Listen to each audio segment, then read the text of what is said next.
Olá, no SBT Realidade desta noite, mais emoção e aventura na nossa viagem pelo Brasil. Vamos nos encantar com a grandiosidade da Chapada Diamantina, na Bahia. A incrível Cachoeira da Fumaça, onde se fica de frente para o abismo. O Morro do Pai Inácio, onde a vista é uma das mais belas. As ruínas garimpeiras de uma cidade erguida em pedra. Vamos conhecer também os caminhos da fé e da boa comida do Espírito Santo. A autêntica moqueca capixaba, feita na panela de barro. O restaurante onde o cardápio são peixes e crustáceos. O caminho de Anchieta, as belezas de uma das maiores rotas cristãs do mundo. Boa noite. O Brasil é mesmo fascinante. E o Parque Nacional da Chapada Diamantina, na Bahia, é mais um exemplo de como vivemos num país privilegiado. Nossos repórteres Luiz Lobo e Fernando Savioli se deixaram tomar de encanto por um lugar cercado de beleza e paz.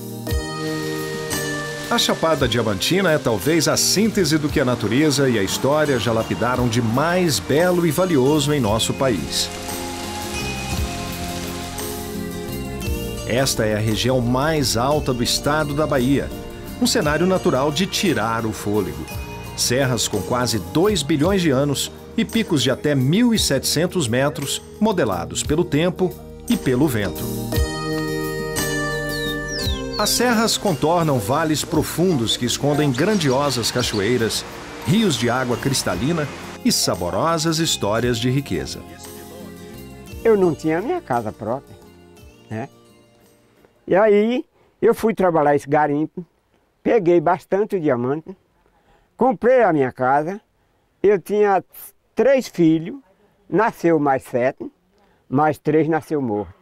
Foram 10, eu só criei 7. Todos têm magistério com dinheiro deste garimpo. E aí eu peguei essas pedras como lembrança desse garimpo que me deu essa felicidade. Seu Cori passou a maior parte da vida atrás das pedras brilhantes que deram nome à Chapada Diamantina.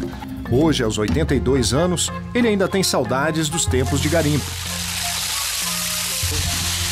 Um ofício duro, quase uma febre para quem acredita nele. Quando nós estamos trabalhando no cascalho, que vamos encontrando dessas pedrinhas, meu irmão, olha ela como é tão lisa, olha pra você ver. Nós já fica alegre sabendo que ali vai ter diamante.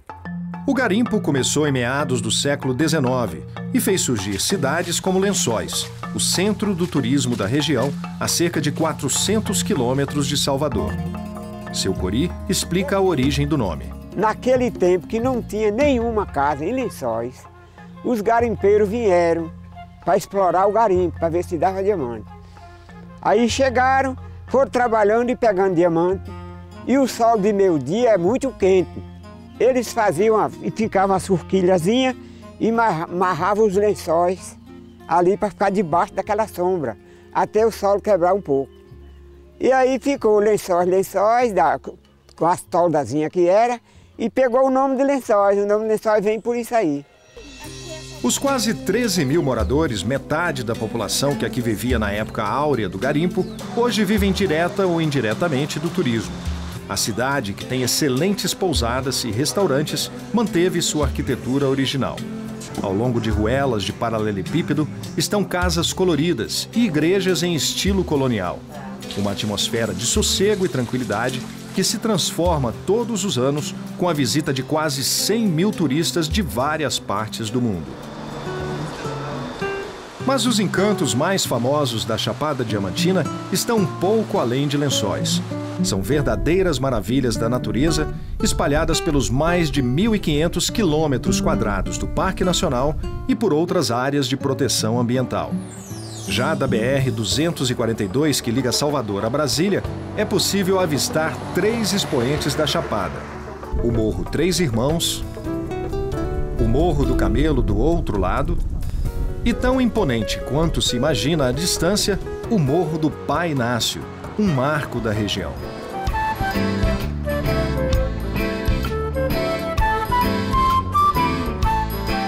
No caminho, uma rápida parada em Palmeiras nos revela mais ecos do ciclo do garimpo. Muito do que você está vendo dessa arquitetura aqui foi tudo construído devido à força do garimpo, devido a essa economia que veio do diamante. As casas das principais famílias do ciclo do diamante, né, como eram casarões muito portentosos, muito bonitos, eles conservaram a arquitetura, né?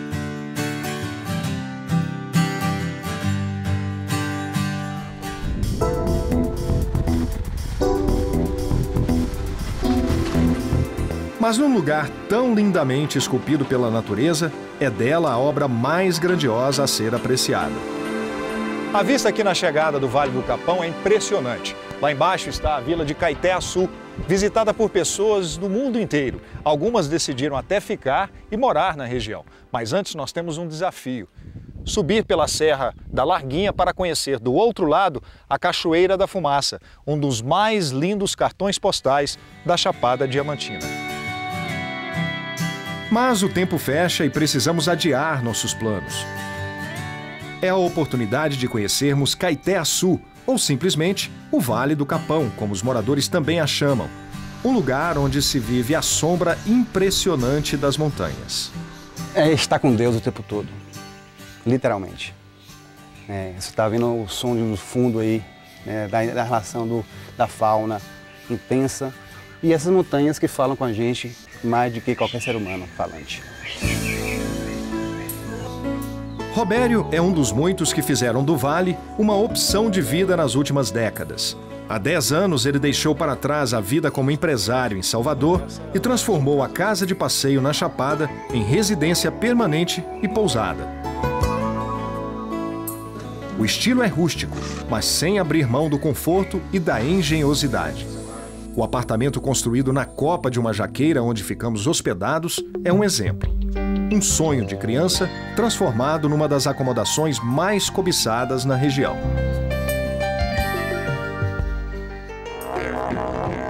Durante a nossa visita ao Vale do Capão, nós tivemos o privilégio de conhecer um circo que serve de base para um festival de arte e cultura que já está em sua 3ª edição.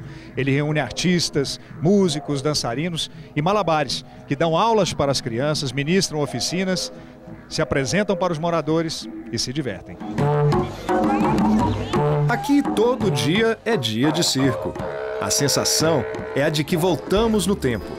Esta é apenas uma das diversas tribos que se instalaram na região para idolatrar a natureza e transformar o convívio com ela em estilo de vida.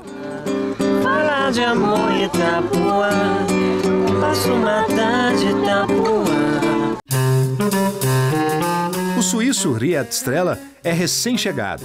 Está no Capão há 6 semanas e veio em busca de inspiração.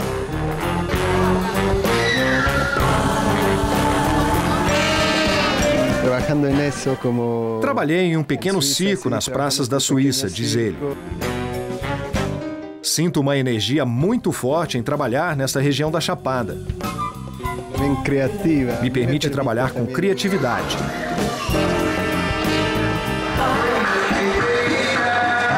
Ninha é natural do Vale e se sente à vontade nesse pequeno, grande universo. O Capão é pequenininho, mas um lugar bem cosmopolita, né? Mas assim, eu vejo a dança do ventre com raiz negra, então acho que o Brasil tem muito a ganhar com isso, porque a gente tem uma cultura negra bem forte aqui.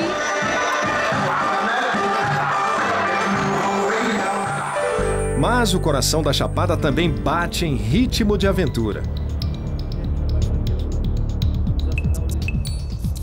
Então logo amanhece e seguimos rumo à Cachoeira da Fumaça. A caminhada ao nosso destino deve durar cerca de 3 horas. Primeiro, enfrentamos 2 quilômetros em uma trilha íngreme, que exige muita disposição e força de vontade. A cada degrau vencido, mais paisagens incríveis. Alguns encontros são inevitáveis nas trilhas da Chapada. No platô acima, contemplamos diferentes ecossistemas, onde pedra, água e uma vegetação rasteira se misturam e nos divertem com a chuva que chega para nos refrescar. Antes de continuar, paramos para caminhar em um muro de pedra, vestígio de uma época em que o gado era comum, mesmo nas partes mais altas da Chapada. Isso aqui é um trecho de charco considerado de risco agora, quando tá, né? Como você está vendo, se não tivesse essas pedras, seria ter que tirar a bota para poder passar. Então esse é um trabalho feito pelos condutores da CVVC em parceria com o IBAMA, né? E esse trabalho de recuperação faz uma sequência onde vai até a chegada da fumaça, da Cachoeira da Fumaça. Os fungos de cor rosada são indicativos da pureza do ar. Quanto mais forte a tonalidade do fungo, mais puro o ar da região. Falta pouco para chegar ao nosso destino, mas a caminho ainda temos alguns obstáculos. Estamos a 1.450 metros de altitude em relação ao nível do mar, para conhecer naquela ponta ali das corredeiras a Cachoeira da Fumaça, com 380 metros de queda livre. No final da trilha e quase na ponta de um precipício, uma paradinha para matar a fome. A opção da hora é um pastel de palmito de jaca. Ele é sensacional. Todos que chegam parecem encarar esse momento gourmet antes de rastejar até a ponta da pedra para avistar a tão famosa cachoeira.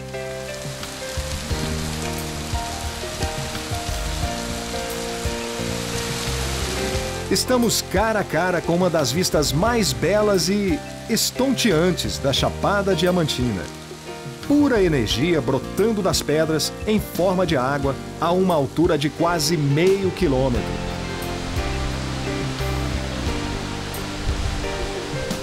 E como se não bastasse tanta beleza, a chuva que caiu forte entre nossas abordagens fez brotar quedas menores das pedras e aumentou ainda mais o volume da fumaça. Um presente raro da natureza.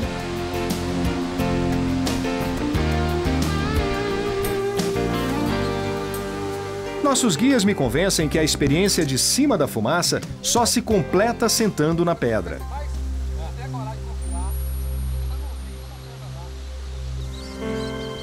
Mas mesmo decidido a encarar mais este desafio e sentindo que o terreno é plano e sólido, a vertigem me acompanha por alguns instantes.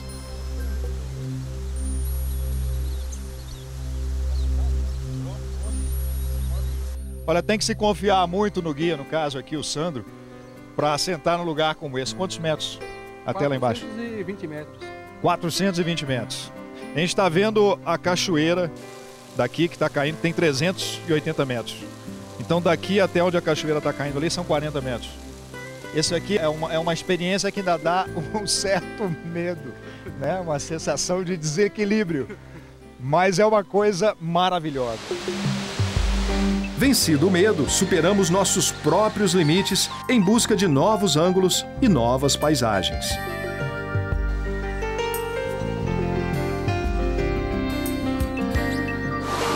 No caminho de volta, nossos guias nos mostram uma visão privilegiada e que nos coloca de frente com o degrau que acabamos de conquistar.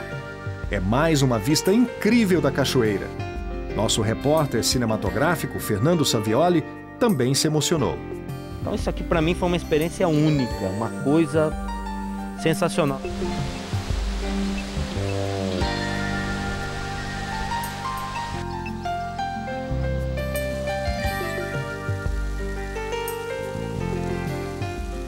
E veja no próximo bloco as histórias, a gastronomia e uma das vistas mais belas da Chapada Diamantina.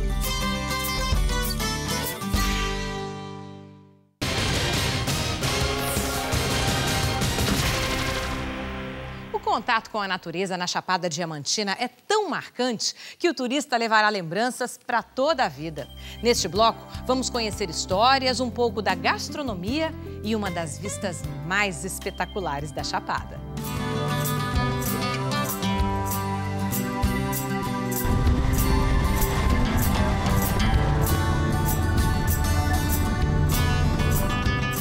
A Chapada Diamantina tem muita história para contar. Essas serras, que remontam a quase 2 bilhões de anos, escondem, por exemplo, um tesouro arqueológico descoberto totalmente ao acaso.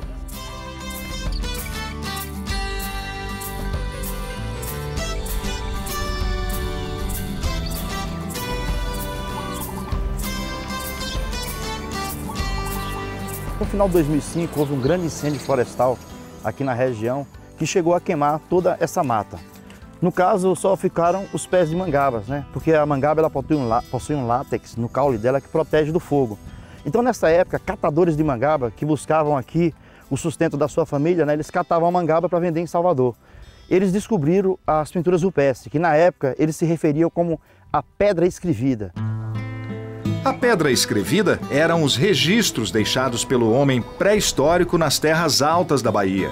E a Serra das Paridas virou a mais recente atração da Chapada Diamantina. Perto de Lençóis, milhares de pinturas rupestres estão espalhadas em 18 sítios arqueológicos, 7 deles abertos à visitação. Caminhando ao redor dos paredões, encontramos figuras que lembram peixes, pássaros, animais silvestres e mulheres em posição de parto, que deram nome à serra. Mas é essa imagem especial que mais tem chamado a atenção dos turistas e que já é quase um símbolo da região. A figura lembra claramente os alienígenas de filmes de ficção científica. O pescoço longo, a cabeça grande projetada, 3 dedos nas mãos. A esfera com furos desenhada acima da cabeça da figura parece complementar a história. Nós temos uma figura, né? No caso é um painel composto por 2 figuras. Um antropomorfo e uma geométrica, mas que para o pessoal de ufologia, eles acreditam ser um ET e uma nave espacial. Teriam alienígenas povoado o imaginário de populações ancestrais das terras da Bahia? Como a descoberta é muito recente, as datações ainda estão sendo feitas e, quando concluídas, poderão tornar a Chapada Diamantina ainda mais mágica. E já que a história aqui está escrita em pedra, viemos conhecer também a pequena Igatu, distrito de Andaraí, também chamada de a Machu Picchu do Garimpo.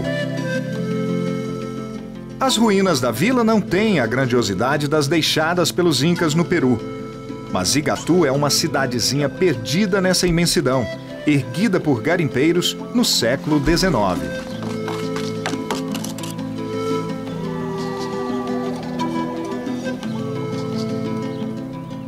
O ciclo do garimpo durou de 1884 até a década de 30. Até o cemitério e a igreja foram erguidos com o dinheiro dos que fizeram fortuna por aqui. Este museu aberto conta a história daquela época. Eu presenciei um pouco do garimpo, meus avós garimpeiros, então eu tenho um pouco de mim no garimpo, né? A Vila de Pedra, envolta em paisagens belíssimas, nos faz parar novamente no tempo e contemplar.